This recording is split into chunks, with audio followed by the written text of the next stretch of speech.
Assalamualaikum warahmatullahi wabarakatuh. Selamat pagi semua. Semoga kita senantiasa dalam keadaan sehat dan bahagia. Kemarin teman-teman sudah menerima hasil PTS atau hasil pembelajaran selama awal sekolah hingga PTS. Nah, itulah hasil yang teman-teman dapat, baik itu untuk mata pelajaran sosiologi maupun untuk mata pelajaran yang lain.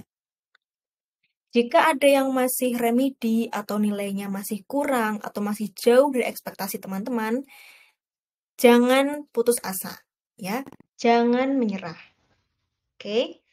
Tenang, teman-teman punya kelebihan, yaitu teman-teman baru kelas 10 semester 1. Masih banyak kesempatan untuk memperbaiki itu, tapi tetap harus dimulai dari sekarang. Yang terpenting adalah mau memperbaiki, ya, bukan mampu, tapi mau dulu. Kemauan dulu harus ada, baru nanti akan diikuti oleh kemampuan. Oke, perkenalkan, saya Ristia, ya, saya mahasiswi PLP UNS di bawah bimbingan Pak Narno. Nah, hari ini saya berkesempatan untuk menyampaikan materi kepada teman-teman, gitu.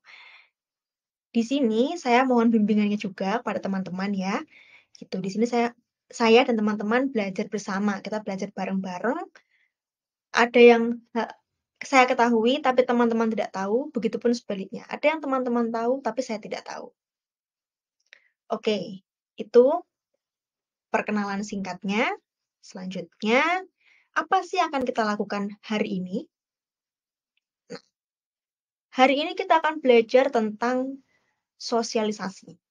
Mulai dari definisinya, tujuannya, kemudian tahap-tahapnya menurut George Herbert Mead, dan nanti akan ada diskusi atau tanya jawab. Jadi teman-teman ketika ada materi atau hal-hal yang berkaitan dengan materi hari ini tapi teman-teman belum pahami, belum mengerti, masih penasaran gitu, masih kepo, kenapa bisa begini? Nah, itu bisa ditanyakan ya nanti gitu supaya dijawab oleh saya ataupun teman-teman yang lain.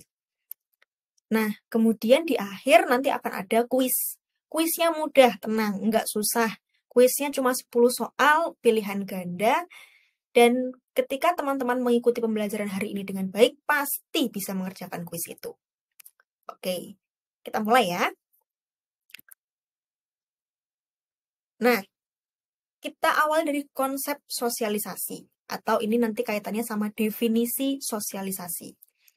Jadi, sosialisasi itu adalah proses pengenalan nilai dan norma. Ayo, nilai dan norma udah pernah dipelajari kan? Kita kelas balik sebentar ya. Jadi kalau kita ingat-ingat lagi, nilai itu adalah pedoman di masyarakat untuk menentukan apa yang baik dan apa yang buruk. Contohnya, kalau di masyarakat kita, ya kan memberikan sesuatu dengan tangan kanan itu baik. Tapi kalau memberikan sesuatu dengan tangan kiri, itu buruk. Nah, itu berarti nilai yang salah kalau kita pakai tangan kiri untuk memberikan sesuatu. Kemudian, norma. Nah, norma itu adalah aturan, petunjuk yang membatasi tingkah laku kita, tingkah laku masyarakat gitu. Jadi supaya kita itu teratur, nggak sembrono, nggak asal-asal aja, ada norma nih yang mengatur gitu. Contohnya, tata tertib sekolah. Nah, teman-teman ke sekolah harus datang jam sekian. Teman-teman ke sekolah harus pakai seragam ini. Coba kalau nggak ada aturan, nggak ada norma. Nah, teman-teman datang ke sekolah semrawut. Ada yang jam 2 siang, ada yang jam 8 malam, dan lain sebagainya. Gitu. Nah, kembali lagi, sosialisasi adalah proses pengenalan nilai dan norma. Semua itu tadi, perkara tangan kanan baik, kemudian perkara datang ke sekolah jam sekian, itu kan diperkenalkan kepada teman-teman lewat sosialisasi ini. Kalau teman-teman ingat, mungkin di awal jadi siswa baru, ada yang namanya sosialisasi dari sekolah gitu, terkait tata tertib yang harus teman-teman ikuti Nah, itu kan sosialisasi. Jadi sosialisasi ini sangat dekat dengan kita teman-teman. Kita pasti familiar banget dengan kata ini dan sering juga menjadi bagian dari sosialisasi. Oke, itu untuk konsep sosialisasi ya. Kemudian untuk definisinya sendiri, ya, ini ada beberapa definisi dari para ahli, sudah saya tuliskan di sini. Gitu. Ini perlunya untuk nanti ketika ujian akhir atau ulangan harian gitu, ketika ditanya mungkin apa definisi sosialisasi menurut Peter L. Berger misalnya. Nah, di situ sudah saya bold kata-kata kunci dari setiap tokoh. Ya, bisa dipahami bersama. Dibaca pelan-pelan. Nanti misalkan ada yang tidak dipahami, bisa ditanyakan. Oke. Yang penting adalah teman-teman paham konsepnya dulu. Yang tadi di awal udah kita bahas. Kalau ini juga harus dipelajari untuk kepentingan-kepentingan tertentu gitu. Kalau untuk kepentingan sehari-hari, yang utama adalah konsep, pondasinya dulu. Lalu selanjutnya, kita ke tujuan. Jadi ada sosialisasi, pasti ada tujuannya. Yang pertama, menambah kemampuan berkomunikasi, mengembangkan kemampuan menulis, membaca, dan bercerita. Contohnya adalah teman-teman yang diajari abjad, diperkenalkan angka, ya kan, diajari membaca oleh orang tua atau guru TK saat masih kecil. Nah, itu juga sosialisasi. Kemudian tujuan yang kedua, memperkenalkan lingkungan sosial dan budaya kepada individu. Contohnya adalah ketika seorang pangeran atau putra bangsawan, dia diajarkan untuk bagaimana bersikap saat di kerajaan, bagaimana bersikap saat di luar kerajaan, dengan membawa perannya sebagai seorang pangeran. Nah, itu saya kasih gambar Pangeran Matin ya. Matin atau Matin yang dari Brunei itu. Nah, kemudian yang ketiga tujuannya adalah membantu pengendalian fungsi-fungsi organik melalui latihan-latihan mawas diri. Jadi di sini kita kenal dengan tugas-tugas kita dan tugas-tugas orang lain. Contoh misalnya, siswa tugasnya adalah belajar, menerima materi dari guru, juga menyampaikan pendapat kepada siswa lain atau pada guru. Sedangkan guru tugasnya adalah menyampaikan materi, mempersiapkan materi, gitu kan? Dan juga menerima pendapat atau ide dari siswa. Kita jadi kenal peran satu sama lain. Kemudian yang keempat, memberikan pengetahuan dan keterampilan kepada individu. Contohnya ketika teman-teman kursus, misalnya kursus menyetir gitu ya. Nah, di situ kan teman-teman dapat informasi, dapat pengetahuan tentang apa-apa saja harus dilakukan sebagai kriteria menyetir yang baik. Nah, apakah kalau ada marka jalan yang lurus tuh boleh kita nyelip atau nggak boleh? Harusnya nyelip tuh hanya dilakukan pada saat marka jalan putus-putus misalnya gitu. Nah, itu kan juga sebuah pengetahuan. Kemudian keterampilan. Kita ngeremnya kapan nih kalau naik mobil gitu misalnya. Apa kita harus ngerem mendadak atau ngerem pelan-pelan? Nah, seperti itu. Lalu yang kelima, tujuannya adalah membiasakan individu dengan nilai-nilai dan norma-norma yang ada dalam masyarakat. Contohnya, biasanya di masyarakat tuh ya ada tamu harap lapor gitu. Atau tamu 1 kali 24 jam atau 3 kali 24 jam harap lapor. Nah, itu berarti kita misal punya tamu yang akan menginap, harus lapor ke ketua RT lah minimal gitu. Supaya tidak menimbulkan kesalahpahaman oleh masyarakat lain. Nah, seperti itu ya teman-teman untuk tujuan sosialisasi.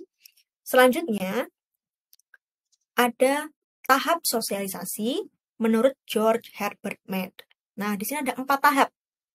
Yang pertama tuh ada gambar bayi-bayi imut ya, itu preparatory stage atau tahap persiapan.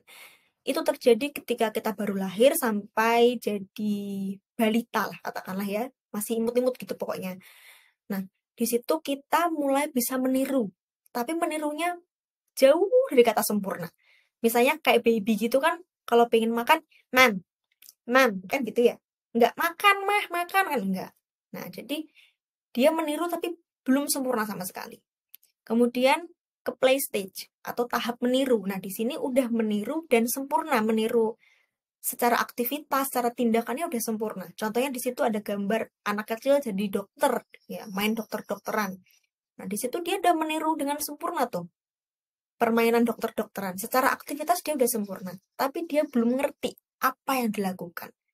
Maknanya apa sih naruh stetoskop di jantung itu, jantungnya di dada itu gitu. Maknanya apa? Dia nggak tahu. Dia cuma asal niru aja gitu. Oh, dokter gini-gini. Nah, kemudian tahap yang ketiga yaitu game stage atau tahap siap bertindak. Nah, di sini anak-anak tadi sudah mulai paham akan apa yang dilakukan. Nggak sekedar tiru-tiru aja. Makanya mereka udah bisa diajak main. Contoh di situ ya, main sepak bola. Dia udah paham, oh aku berada di tim A misalnya. Lawanku tim B. Berarti ini yang harus aku lakukan supaya timku menang. Dan ini yang harus aku lakukan supaya timku kalah. Nah, di situ anak udah bisa diajak main seperti itu, berarti dia udah pada tahap game stage. Dia udah paham peran dirinya, ya, tugas dirinya dan tugas orang lain itu apa udah tahu. Lalu yang keempat, ada generalize others atau tahap penerimaan kolektif, ya. Di sini si seseorang ini, individu ini itu udah bisa menempatkan dirinya di tengah-tengah masyarakat. Nggak cuma di tengah keluarga, tapi juga di tengah lingkungan desanya, di tengah lingkungan kecamatan, kabupaten, provinsi, bahkan di tengah lingkungan negara. Dalam arti dia udah bisa menempatkan diri sebagai warga negara itu begini. Bahkan dia udah tahu warga dunia itu begini, harus begini gitu. Seperti itu ya teman-teman terkait tahap sosialisasi menurut George Herbert Mead. Nah, untuk materi hari ini, 3 itu ya, definisi, tujuan, dan tahap sosialisasi. Jika teman-teman ada pertanyaan, bisa silahkan disampaikan lewat WhatsApp group atau lewat Google Classroom. Ya, nanti kita bisa diskusi bersama. Gak usah takut untuk tanya, misalkan, Bu, tadi Ibu kecepatan bagian ini, gitu. Saya belum paham, jadi bisa tolong jelaskan kembali, saya akan jelaskan. Gitu. Tapi ada pertanyaan yang mengganjal di hati dan pikiran teman-teman, kalau gini gimana? Nanti kita bisa diskusi di situ, dijawab oleh teman yang lain atau oleh saya, gitu ya teman-teman. Nah, nanti juga akan ada kuis. Kuisnya sudah saya cantumkan linknya. Itu silahkan nanti diisi.